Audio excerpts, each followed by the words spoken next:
Bismillahirrahmanirrahim. Assalamualaikum warahmatullahi wabarakatuh. Waalaikumsalam warahmatullahi wabarakatuh.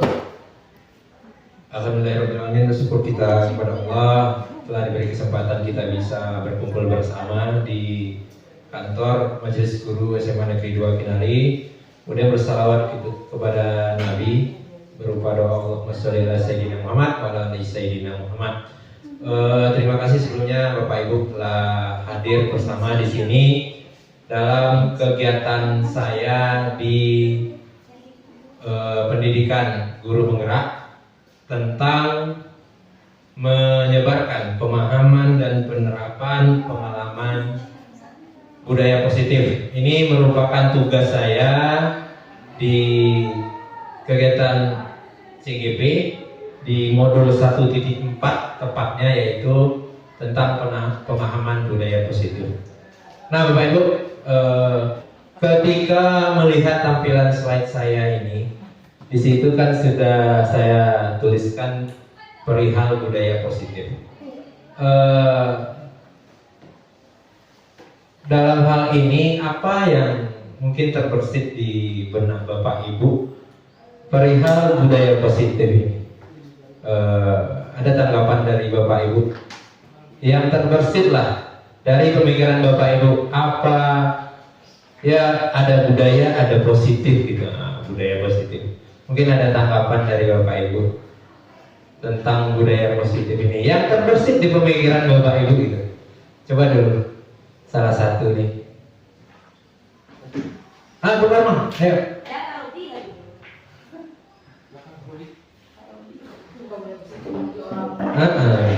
Coba dulu, apa itu? Ya, apa terpikirnya seperti apa gitu budaya positif? Iya boleh pakai aja. Ya baik, menurut saya budaya positif itu berarti budaya yang sifatnya positif. Jadi itu hal-hal yang baik yang perlu dibudayakan, seperti itu. Oh iya. Ada yang lain?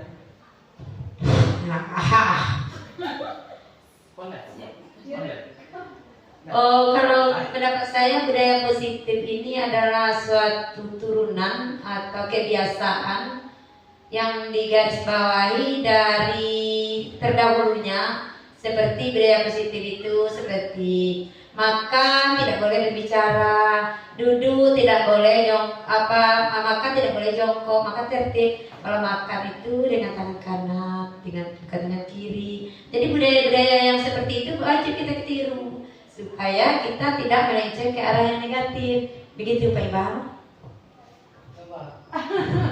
Ya. Pada dasarnya itu semua tepat ya. Karena kita tahu ya, budaya itu kan kebiasaan-kebiasaan begitu kan. Kemudian positif ya sudah jelas hal-hal baik, berarti kebiasaan-kebiasaan baik begitu. Jadi hal inilah yang selayaknya kita sebagai guru, tenaga pendidikan membangun atau membentuk kepada siswa-siswa kita agar hal-hal baik ini tercipta minimal di lingkungan sekolah kita begitu ya. Kita lanjut Bapak Ibu. Ini dia konsep inti dari budaya positif itu. Ada beberapa hal di sini. Yang pertama ada perubahan paradigma belajar, disiplin positif, nilai-nilai kebajikan, kebutuhan dasar manusia, motivasi perilaku manusia, posisi kontrol guru, keyakinan kelas, dan terakhir itu ada segitiga restitusi. Kita coba bahas tentang pembelajaran dengan paradigma baru.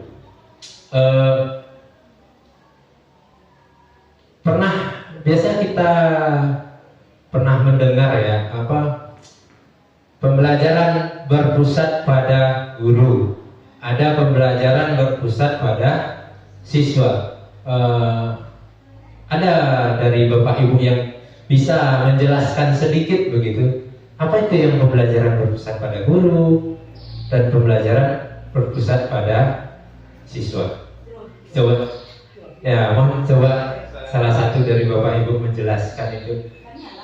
Menurut Bapak Ibu yang dari berpusat pada guru itu apa dan berpusat pada siswa itu apa? Coba, sepemahaman kita.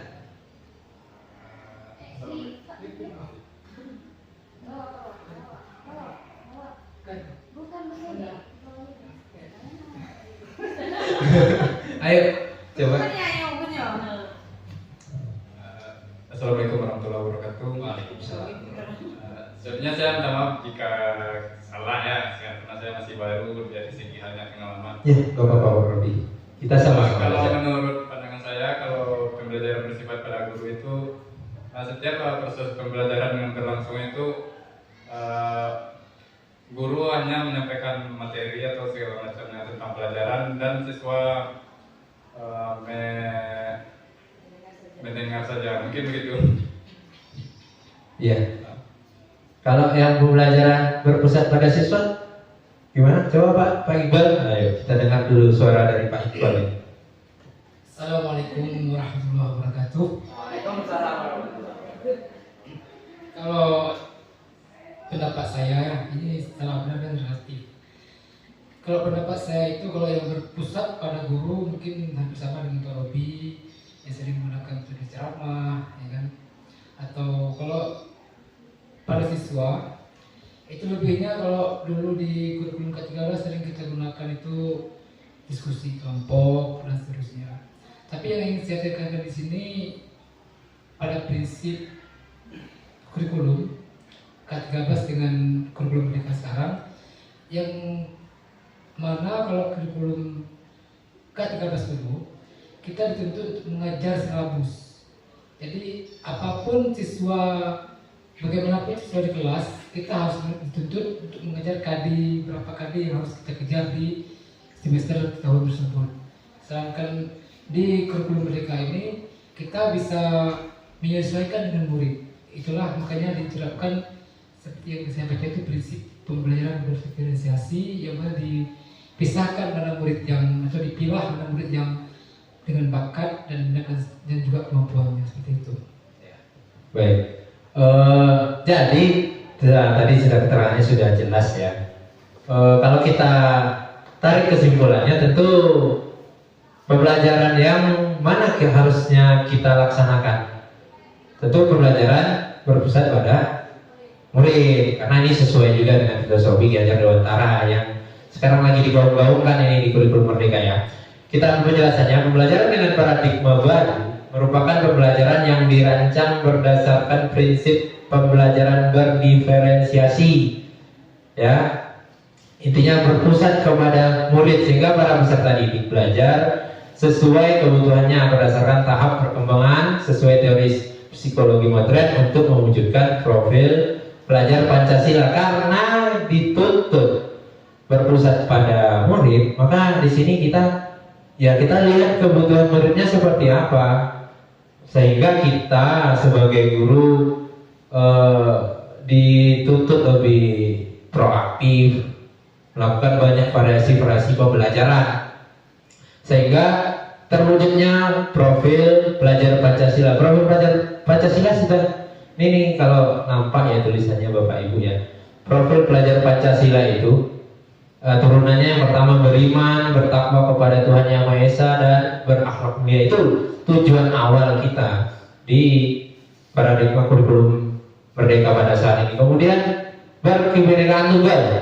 Berkebinekaan tunggal itu kita di Indonesia ini terdiri dari suku bangsa yang banyak ya. Apalagi kita di Minang, berarti kita dituntut supaya lebih memahami tentang budaya-budaya Peminangkabauan. Maka di pembelajaran kita juga ada kan pembelajaran bab. Kemudian bergotong royong di sini tuntutannya bukan hanya ketika kita membersihkan lingkungan sekolah, menjaga kebersihan sekolah, tapi di sini dituntut kita bisa saling bekerja sama, berkolaborasi siswa dengan siswa, siswa dengan murid. Itu tuntutan awalnya. Kemudian kreatif. Ini fokusnya ya, membentuk siswa ini supaya kreatif, kemudian bernalar kritis. Dengan memberikan pembelajaran berpusat pada siswa, tentu siswa itu nalarnya itu akan terbentuk dengan sendirinya, biar kritis mereka. Kemudian terakhir mandiri.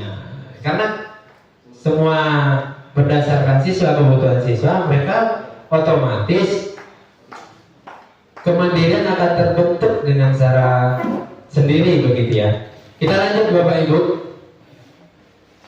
Ini ada miskonsepsi tentang teori kontrol gitu.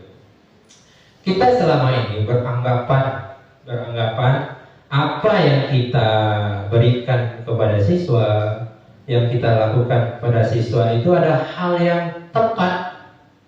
Iya, tepat menurut kita, tapi pada dasarnya. Lihat, kalau kita lihat di sini ada disampaikan karena miss berarti ada yang salah begitu. Ilusi guru mengontrol murid. Kita memang benar ya mengajarkan hal-hal yang benar pada siswa. Ketika siswa melanggar, kita berikan penjelasan sama mereka, diberikan sanksi-sanksi. Akan terbentuk sebenarnya. Bisa kita mengontrol siswa itu, tapi sifatnya hanya sementara. Karena apa? Mungkin dia takut sama kita, atau takut dihukum, takut disuruh apa begitu. Cuman pada suatu saat nanti akan tiba momen di mana ketika dia melihat kita tidak ada, akan kembali itu sifat-sifat awalnya itu. Dia karena hanya takut kepada kita. Kemudian di sini juga ilusi bahwa semua penguatan positif efektif dan bermanfaat menurut kita. Karena kalau menurut kita itu belum tentu sama dengan menurut siswa kita, ya kan? Kita di sini dituntut mendalami itu apa sih yang dibutuhkan siswa, dari situ kita bisa melihat. Jangan hanya berfokus kita merasa diri kita paling benar karena sifatnya kita di sini guru, tenaga pendidikan, otomatis kalau ada kejadian yang salah, berarti apa yang kita ajarkan kepada siswa itu benar, bagus untuk mereka. Kita kan tidak tahu, bisa nggak masuk ke pemikiran mereka begitu. Kemudian analisis bahwa kritik dan membuat rasa bersalah mampu menguatkan karakter. Kita kritik siswa itu, kita buat dia merasa bersalah, hanya berlaku pada saat itu saja. Coba lah kalau Bapak Ibu cuma menegur siswa kan, iya Bu, iya Pak, ya pada saat itu saja, karena dia takut kepada kita, tapi tidak dari dalam diri mereka. Jadi pada saat nanti akan kembali lagi sifat-sifat awal itu. Kemudian ilusi bahwa orang dewasa berhak memaksa. Nah ini mungkin sama kita semua ya. Kita merasa lebih besar dari mereka, lebih tua secara umur atau apapun. Jadi kita bisa merasa memaksa orang siswa tersebut untuk menjadi lebih baik. Tapi yang namanya kembali ya, namanya memaksa hanya berlaku pada saat itu, tidak akan selamanya. Oke, kita lanjut Bapak Ibu. Mengubah paradigma stimulus respon ke pendekatan teori kontrol ini metode pendidikan yang lalu dan yang sekarang ya. Stimulus respon, kalau yang sekarang itu yang digaung-gaungkan itu kan teori kontrol. Perbedaannya apa? Pada stimulus respon kita menganggap kebutuhan kita itu sama, ya. Kalau perbandingan dengan yang sekarang di teori kontrol itu, kebutuhan kita itu berbeda. Kita bisa tahu ya dari satu anak dengan anak yang lain itu tidak mungkin kebutuhannya itu sama, pasti berbeda-beda. Maka perlakuan yang harus kita lakukan terhadap anak itu juga akan berbeda. Kemudian semua orang melihat hal sama. Kalau di teori kontrol yang sekarang setiap orang memiliki gambaran berbeda. Itu terlihat ya, apalagi kayak sistem cara belajar siswanya sudah berbeda kan. Ada apa? Visual, kinestetik, ya. Kemudian di stimulus respon kita mencoba mengubah orang agar berpandangan sama dengan kita.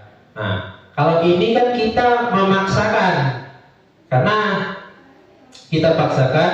Kalau kita ambil teori siswa, kita paksakan pemikiran siswa itu sama dengan kita. Padahal seharusnya itu kita berusaha memahami pandangan orang lain atau pandangan siswa itu seperti apa. Dari situ baru kita bisa mengkonsep seperti apa penanganan yang baik terhadap mereka. Tidak hanya menganggap pandangan itu sama, berarti yang benar menurut kita benar juga menurut orang lain, itu kan tidak bisa ya. Tidak bisa kita paksa, namanya pandangan itu ya.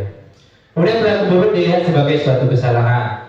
Nah, konsep yang biasa kita lakukan, misal anak cabut gitu kan, kita anggap itu sebuah kesalahan. Harusnya kita cari tahu dulu kenapa mereka cabut, apa alasannya, apa dasarnya, ya. Karena banyak hal yang yang harus kita ketahui dulu sebelum kita memutuskan itu jadi sebuah kesalahan.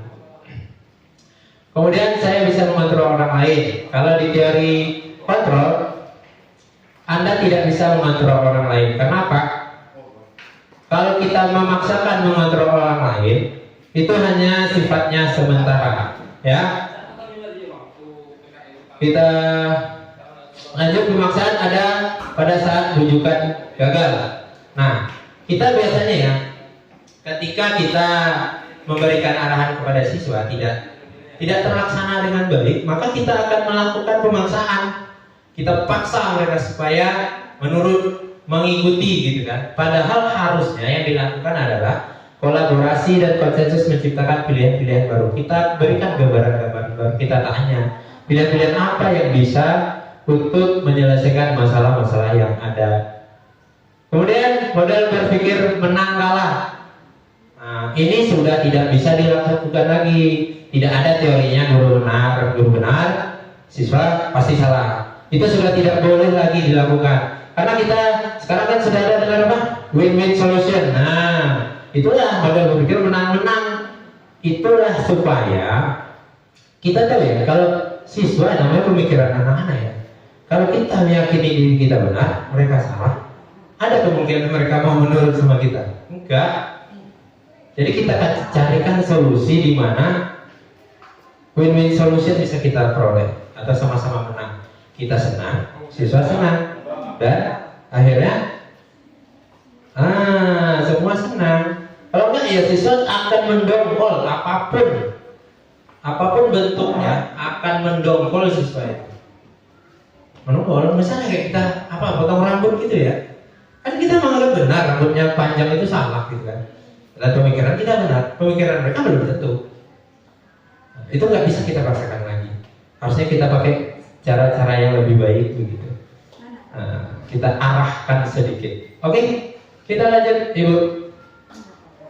Kita masuk materi yang disiplin positif. Coba saya bacakan di sini ya. Disiplin berasal dari kata disiplina. Nah, ini bahasa apa nih? Bahasa Latin ya. Ini Pak Iqbal yang ini. Latin apa bahasa Inggris ini Pak? Latin kayaknya. Yang artinya belajar. Disiplin mengacu pada disiplin diri yang memiliki tanggung jawab terhadap apa yang dilakukannya berdasarkan nilai-nilai yang diyakini. Disiplin positif merupakan salah satu cara penerapan disiplin yang bertujuan untuk menumbuhkan kesadaran serta memberdayakan peserta didik tanpa imbalan penghargaan, ancaman, atau hukuman. Nah, tujuan disiplin positif di sini sudah dijelaskan ya, untuk menumbuhkan kesadaran katanya. Nah, kita harus satu suara dulu. Kenapa kita bikin aturan itu kan tujuan kita kan mendisiplinkan siswa ya. Tapi sebaiknya, alangkah baiknya katanya di sini memberdayakan siswa itu tanpa penghargaan, tanpa ancaman, tanpa hukuman. Yang kita tahu ya, hampir seluruh sekolah cara pendisiplinan siswa itu adalah berdasarkan hukuman. Dan itu sudah tidak relevan lagi pada paradigma kurikulum merdeka yang sekarang, tidak relevan lagi. Tapi kesadaran mereka yang kita bangkitkan begitu. Sebagai pendidik, tujuan kita adalah menciptakan peserta didik yang memiliki disiplin diri sehingga mereka berperilaku mengacu kepada nilai-nilai kebajikan universal dan memiliki motivasi intrinsik dalam perubahan perilaku ke arah yang lebih baik. Motivasi intrinsik, motivasi dari dalam diri. Jadi motivasi kita mengarahkan supaya motivasi yang muncul pada siswa itu berdasarkan dari diri mereka sendiri. Jangan berdasarkan seperti karena diancam mereka jadinya disiplin gitu kan. Atau mereka ingin dipuji gitu kan. Misal sama Pak Robi masuk dia cepat gitu kan. Pak Robi masuk setengah 8 jam 7 dia udah masuk gitu kan. Tujuannya untuk mendapatkan penghargaan nih dari Pak Robi gitu kan. Oh, Pak Robi nganggap, oh ini anak nih baik nih. Masuk setengah 8 dia masih jam 7 gitu. Nah, itu masih berdasarkan motivasi ekstrinsik, masih dari luar, belum dari diri mereka. Berarti belum dari kesadaran diri mereka. Sebenarnya kita tuju itu kesadaran diri itu. Oke, itu sedikit tentang disiplin positif. Kita lanjut Bapak Ibu. Nah, tadi kan ada disampaikan nilai-nilai kebajikan. Nilai yang disepakati bersama, lepas dari suku bangsa, agama, bahasa maupun latar belakang. Nilai-nilai kebajikan ini ada banyak Bapak Ibu. Di sini saya sebutkan ada beberapa nih, contoh nilai kebajikan institusi atau organisasi. Nah, di satuan pendidikan kita kan nilai-nilai kebajikan itu ada di profil pelajar Pancasila. Di situ ada beriman dan bertakwa pada Tuhan Yang Maha Esa, berakhlak mulia, berkebinekaan. Pokoknya intinya nilai-nilai kebajikan sesuatu yang baik, hal-hal yang baik. Juga itu ada dalam sebuah organisasi pendidikan, toleransi, rasa hormat dan seterusnya. Juga keterampilan hidup dapat dipercaya,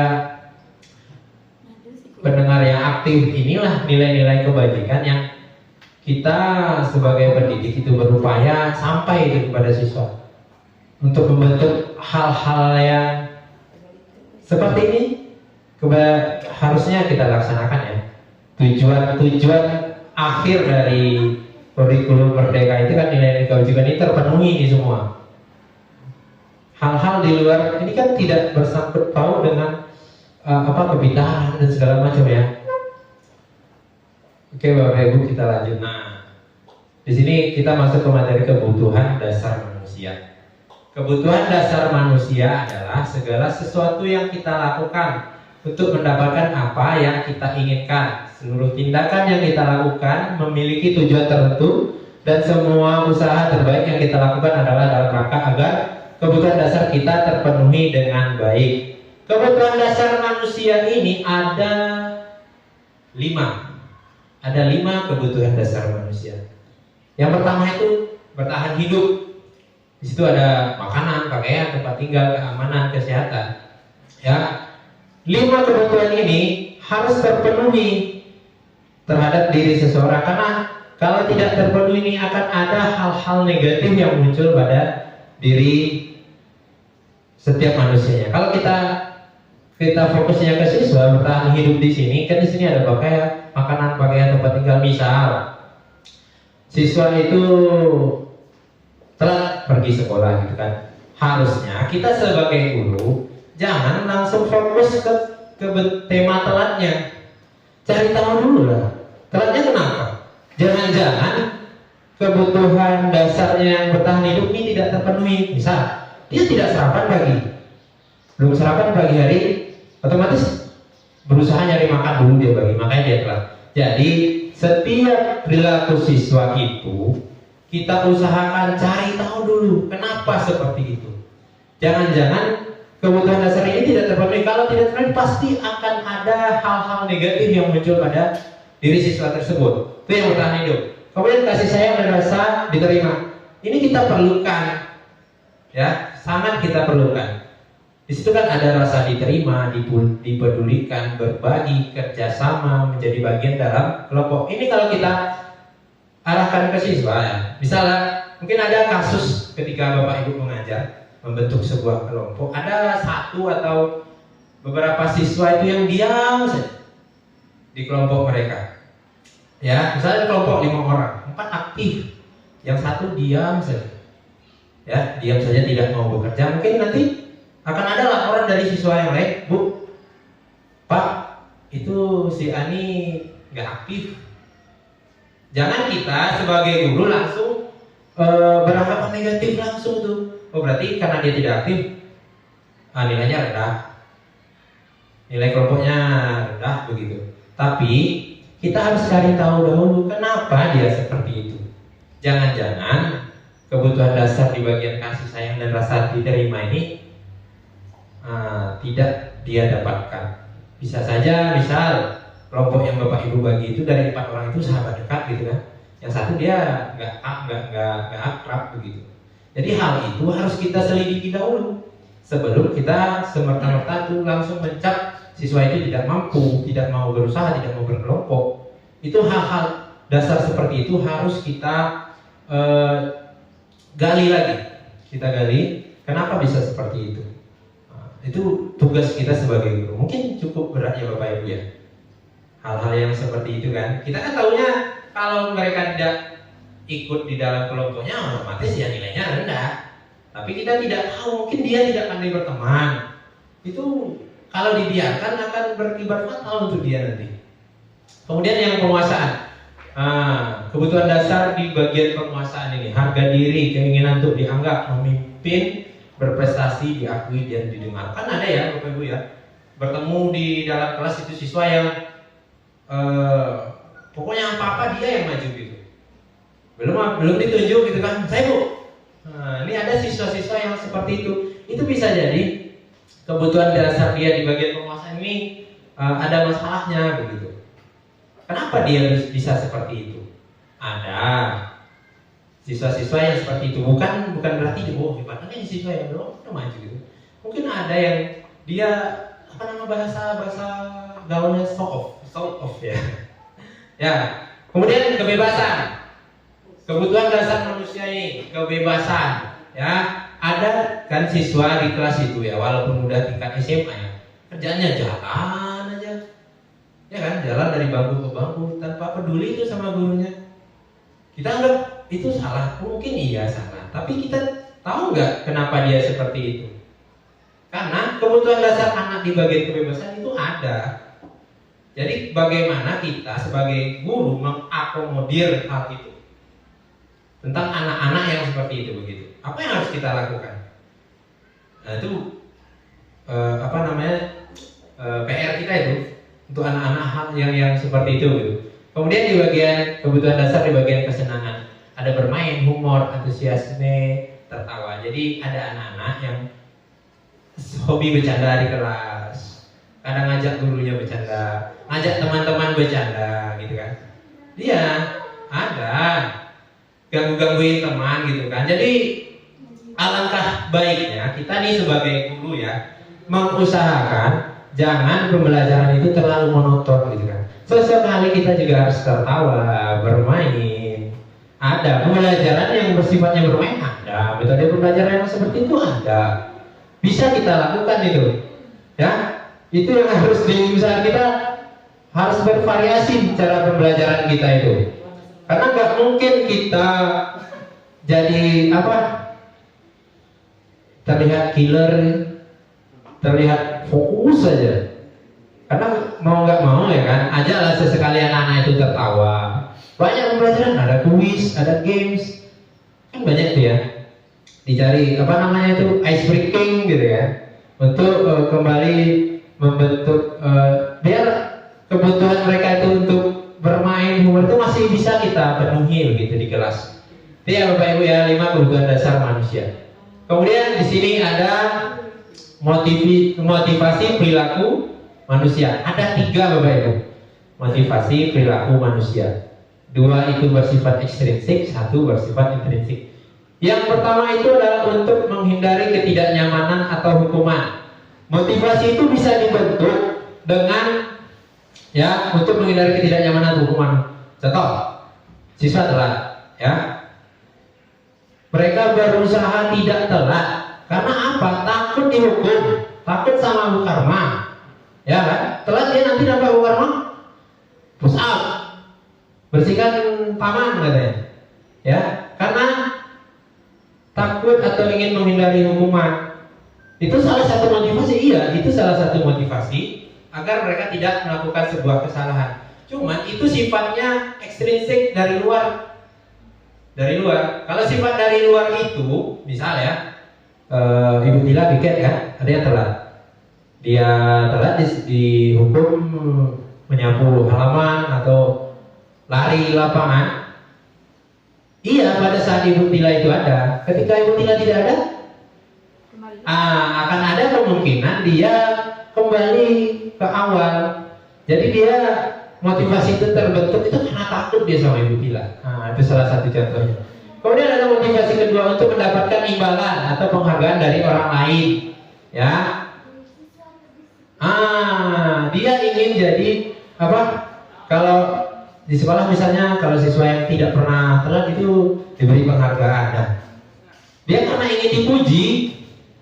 Iya, salah satu motivasi itu benar. Karena ketika ingin dipuji, tapi ketika nanti pujian itu sudah tidak ada, hadiah itu sudah tidak ada, kemungkinan besar dia kembali melakukan sebuah kesalahan.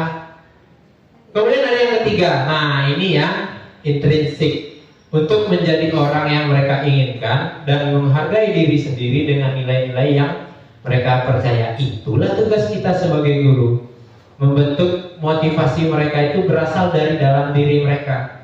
Karena kebutuhan mereka, tidak telat pergi sekolah itu karena kebutuhan mereka. Ya, untuk kebutuhan diri mereka. Itulah tuntutan kita sebagai guru di kurikulum Merdeka ini. Bagaimana caranya motivasi itu terbentuk dari diri mereka.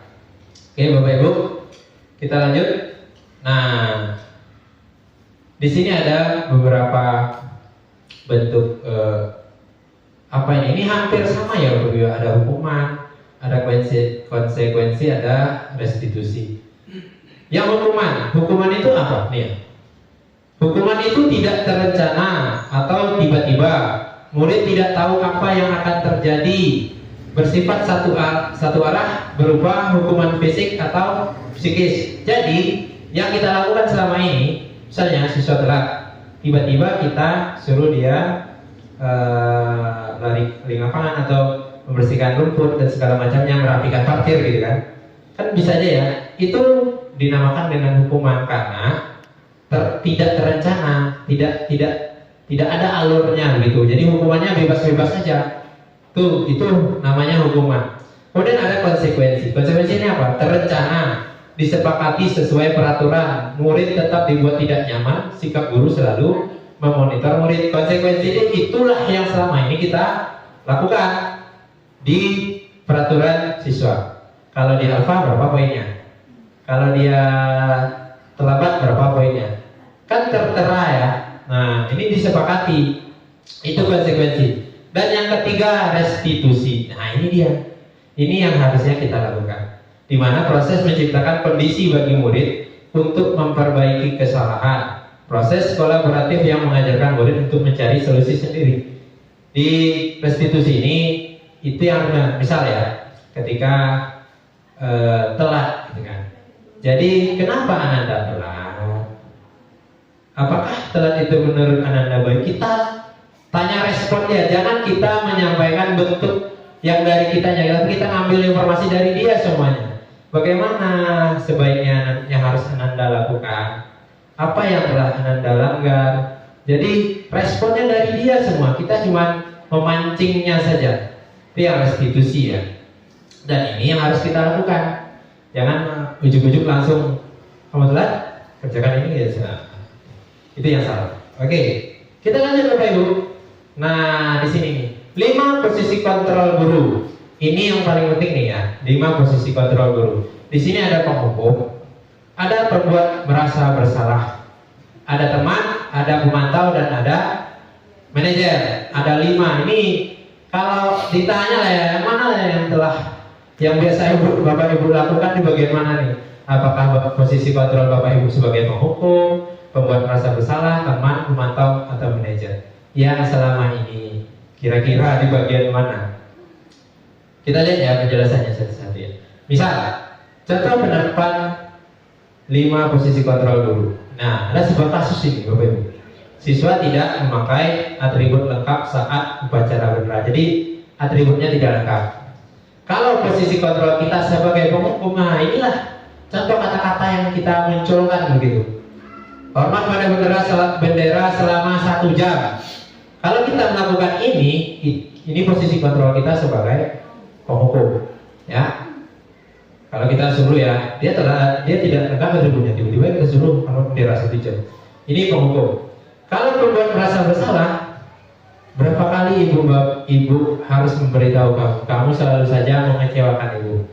Jadi kita ambil rasanya gitu ya, supaya dia merasa bersalah telah mengecewakan kita. Ada 2, penghukum, pembuat merasa bersalah. Yang ketiga, kalau posisinya sebagai teman, posisi kita. Nah, ini kata-kata yang mungkin kita sampaikan. Ayo dong ikuti aturan sekolah. Tolong bantu ibu, tolong bantu ibu. Ya sudah, tidak apa-apa, lain kali jangan berbuat seperti itu lagi gitu kan. Nah, ini kita ngambil posisi kita sebagai teman. Kemudian sebagai pemantau, kamu sudah melanggar peraturan sekolah, kamu tahu konsekuensinya. Setelah upacara kamu beli atributnya ke koperasi dan jangan diulangi lagi. Itu kalau kita sebagai pemantau. Harusnya yang harus kita lakukan ya. Nah, ini yang terakhir. manajer. Apakah kamu tahu kesalahanmu? Kira-kira bagaimana kamu memperbaiki kesalahanmu? Jadi kita tanyakan ke dia, jangan dari kita. Jadi dipancinglah bagaimana dia memunculkan solusi dari diri dia sendiri gitu kan. Jangan usah diarahkan, beli nanti ke koperasi, jangan. Tanya dia, bagaimana dia menyelesaikan masalah ini? Apa yang harus dia lakukan? Nah, inilah kalau ya kemungkinan besar nih kita belum sampai di tahap ini ya, belum sampai ya. Banyak kita di bagian penghukum gitu. Nah, mungkin ada bapak ibu yang ambil hati anak kan. Ibu menjadi anak kayak gua kan, nah bisa kan. Tapi memang kita diarahkan sampai di sini ya tahap demi tahap lah. Kalau bisa nanti suatu saat kita sampai di titik ini begitu. Oke. Nah, coba nih ada beberapa nih posisi kontrol apakah aku? Ketika kalimatnya seperti ini, tadi kita lihat ya, penghukum, membuat merasa bersalah, teman, memantau, manajer. Kalau kalimatnya seperti ini, saya kecewa sekali dengan kamu. Ini posisi kontrol apa ini Bapak Ibu? Membuat merasa bersalah. Yang lain ada? Sama ya, kita cek ya. Oh iya. Adakah kita pernah melakukan ini Bapak Ibu? Oh pernah? Ya, alhamdulillah lah. Ada juga ya. Tidak hanya di bagian beri hukuman itu aja. Saya senang. Rasanya ya saya senang sama kamu sering muncul sama Pak Miki tuh. Saya senang sama kamu ya. Insya Allah ya. Coba yang ini. Kamu tidak pernah benar melakukannya. Posisi kontrolnya apa ini menurut Bapak Ibu? Kamu tidak pernah benar melakukannya. Apa? Kira-kira. Pemantau, kita cek Bapak Ibu ya. Penghukum, karena ada benar-benar. Kalau memantau itu ada konsekuensi yang disampaikan gitu kan. Apa yang harus dilakukan? Kalau ini penghukum itu ya salah aja. Ada di salah satu guru kita yang seperti itu mungkin ya. Ya jangan matanya kebuka itu semua. Penghukum, oke kita lanjut. Apa rencana untuk menyelesaikan masalah ini? Nah ini. Kita cek ya, manajer. Inilah kalau ada Bapak Ibu yang telah melakukan ini adalah filosofi Ki Hajar Dewantara itu sudah ada di tangan Bapak Ibu. Manajer, oke, ayo lakukan demi Bapak Ibu. Apa? Ayo lakukan demi Ibu. Kita cek ya. Ya, teman. Demi Pak Robi. Iya ya. Bisa tuh. Kamu tidak pernah mendapat nilai jika tidak mengerjakan tugas. Mantap. Kan kita cek dia tuh. Gak akan pernah dapat nilai kalau gak ngerjain tugas katanya. Detail kan, ada aturan jelas. Oke, itulah contoh-contohnya Bapak Ibu ya. Kemudian di sini keyakinan kelas. Mengapa keyakinan kelas? Mengapa bukan peraturan kelas? Jadi menurut Bapak Ibu nih yang saya coba tanyakan ke Bapak Ibu. Di sini ada keyakinan kelas, ada peraturan kelas. Kenapa harus keyakinan kelas? Kenapa bukan peraturan kelas? Ayo. Gimana Bebal? Oke. Kesadaran diri siswa kalau di keyakinan. Kalau Martin gimana? Kalau keyakinan itu berdasarkan kesepakatan siswa, kalau peraturan kelas itu lebih kepada aturan yang dijalankan. Kalau kesepakatan itu kan dari Iya. Kenapa seperti itu? Kalau peraturan kan kebanyakan satu arah ya, tidak boleh ini, tidak boleh ini, tidak boleh ini, gitu kan? Kalau keyakinan kita bersama-sama. Apa kita tanya pendapat siswanya mau seperti apa, mau kayak mana dalam pembelajaran. Kalau aturan ya akan lebih bersifatnya negatif nanti tuh, karena pelarangan itu semua ya. Jadi keyakinan kelas ya. Ada nggak Bapak Ibu yang sudah bikin keyakinan kelas? Sudah? Oh, ya. Kita gitu ya. Kontrak belajar sama keyakinan kelas itu dia cuma beda tipis doang. Atau bisa dikatakan itu cuma Kata-katanya yang berubah, tapi intinya sama. Karena kata belajar kita ambil dari siswanya kan. Cuman sebaiknya kalau di kurikulum Merdeka itu exposure itu kan harus jelas. Jadi kalau bisa keyakinan kelas itu setelah kita bersamai sama siswa ditempelkan di dinding kelasnya, dibuat bagus-bagus, gitu kan. Bisa pakai stick note itu ditempel apa keyakinan kelas itu. Biar tahu siswanya, biar jelas. Kalau selama ini kita simpan saja kan. Kalau kontrak belajar kan tulis tangan, tanda tangan, simpan. Nah, kalau keyakinan kelas itu kalau kita tempel, mereka bisa melihat setiap hari keyakinan apa yang telah mereka lakukan dan bagaimana mereka untuk memperbaikinya gitu. Harus kalau bisa buatlah keyakinan kelas itu Bapak Ibu di kelasnya masing-masing. Oke.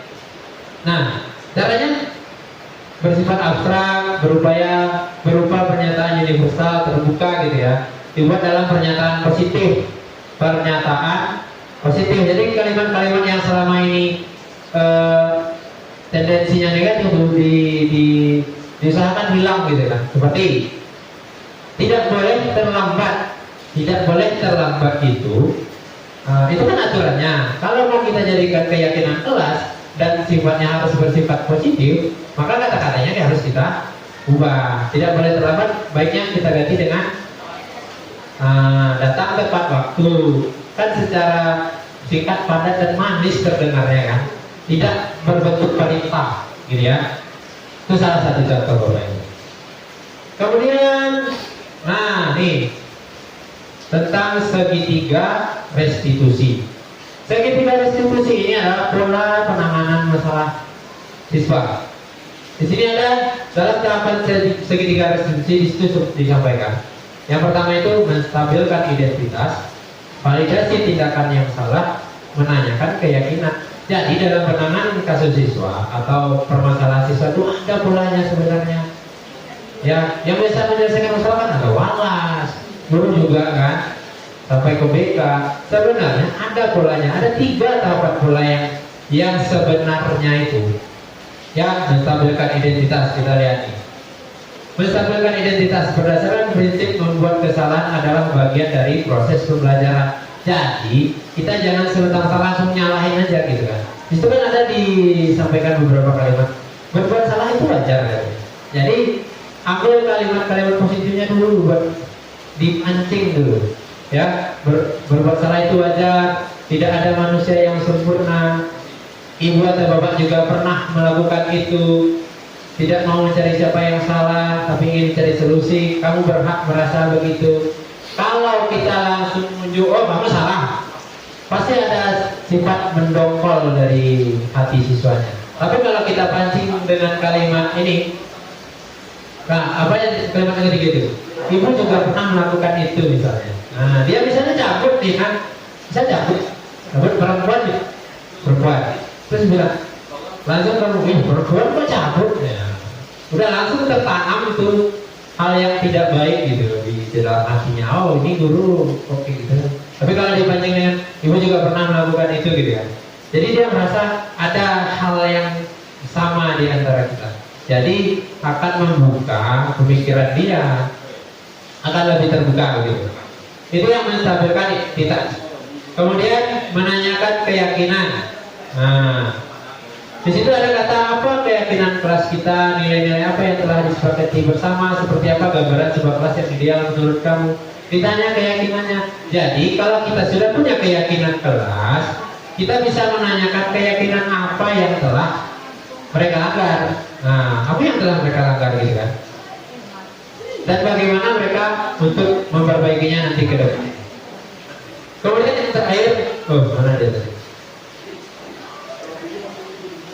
Oh ya, ini yang terakhir. Menanyakan keyakinan. Oke Bapak Ibu, terima kasih. Itulah sedikit bentuk pengimbasan saya kepada Bapak Ibu tentang materi saya di TGUP itu tentang disiplin positif. Ya, budaya positif, disiplin positif dan segala macam yang ada di situ. Itu bentuk pengimbasan dan harapannya ada hal-hal yang mungkin bisa kita manfaatkan di kelas nanti. Yang menurut saya itu ada beberapa hal yang cukup krusial gitu ya. Yang pertama tentang pembuatan keyakinan kelas. Itu yang pertama, itu penting sekali itu. Yang kedua, pola penyelesaian masalah kita. Nah, pola penyelesaian masalahnya, karena tidak mungkin sebuah sekolah itu tidak ada bermasalah dengan siswanya. Bentuk penanganannya. Kemudian 5, posisi kontrol, dan harapannya kita semua mencoba mendekati posisi kontrol sebagai manajer, ya Bapak Ibu ya. Mungkin itu dari saya tentang budaya positif. Semoga bermanfaat. Terima kasih telah hadir bersama di sini. Saya sudahi bila ilmik ya. Assalamualaikum warahmatullahi wabarakatuh.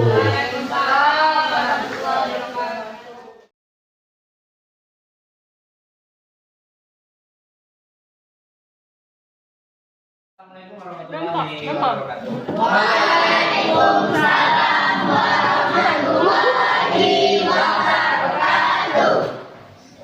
Pada hari ini kita berbeda dari hari biasanya. Kita akan membuat yang namanya keyakinan kelas. Udah pernah dengar nih tentang keyakinan kelas? Belum. Sebenarnya keyakinan kelas itu hampir sama dengan peraturan kelas atau kayak peraturan sekolah gitu kan.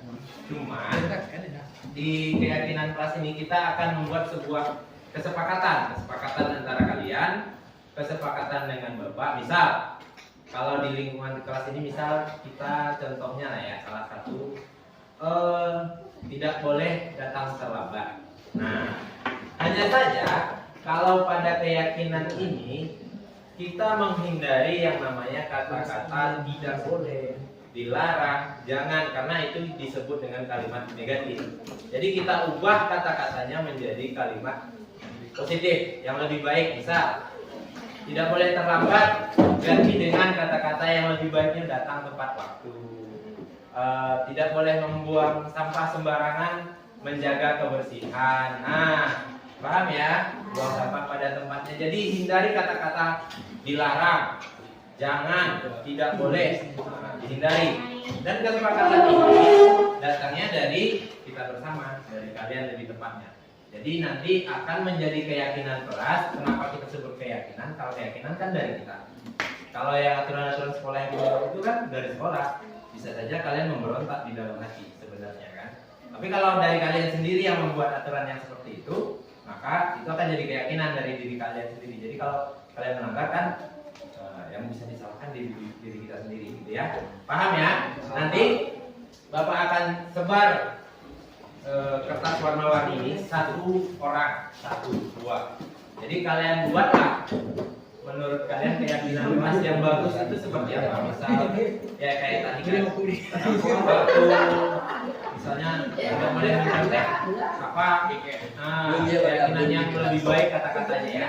Nanti setelah kalian buat, tempelkan di sini per masing-masing, tempelkan di depan. Buatlah 1 per orang keyakinan yang menurut kalian paling benar, paling tepat untuk di kelas ini. Ya, paham ya? Oke.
teman-teman tuh jaga bicaranya. Makan saat jam istirahat. Gue keyakinan kelas ya, jangan pas lagi belajar. Menjaga barang-barang di kelas. Banyak nih atribut kelas nih. Berpakaian rapi ke sekolah, mulai dari bawah sampai atas. Ibadah tepat waktu. Tuh, ibadah tepat waktu. Siswa 300 yang sholat cuma 10. Selalu tepat waktu.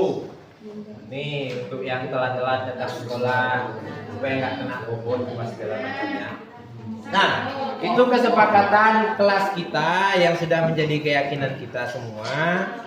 Mohon ini diyakini dalam diri kalian, jangan buat yang seperti ini ya, jangan lakukan yang di luar ini ya, jangan dilakukan yang di luar dari kesepakatan kita itu. Bisa dipahami semua itu? Oke, kita sudah sepakat dengan hal itu, maka untuk lebih meyakinkannya bahwa kita semua setuju dengan hal itu, maka tanda tangani ke depan.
Assalamualaikum warahmatullahi wabarakatuh. Perkenalkan, nama saya Indah Apriliani dari kelas PASE S1.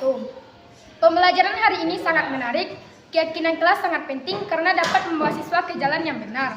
Tidak hanya mempengaruhi hasil akademik siswa, tetapi juga membentuk karakter mereka sebagai individu yang berintegritas, berani, dan berempati. Assalamualaikum warahmatullahi wabarakatuh. Perkenalkan, nama saya Rini Puspitasari dari kelas 10 S1.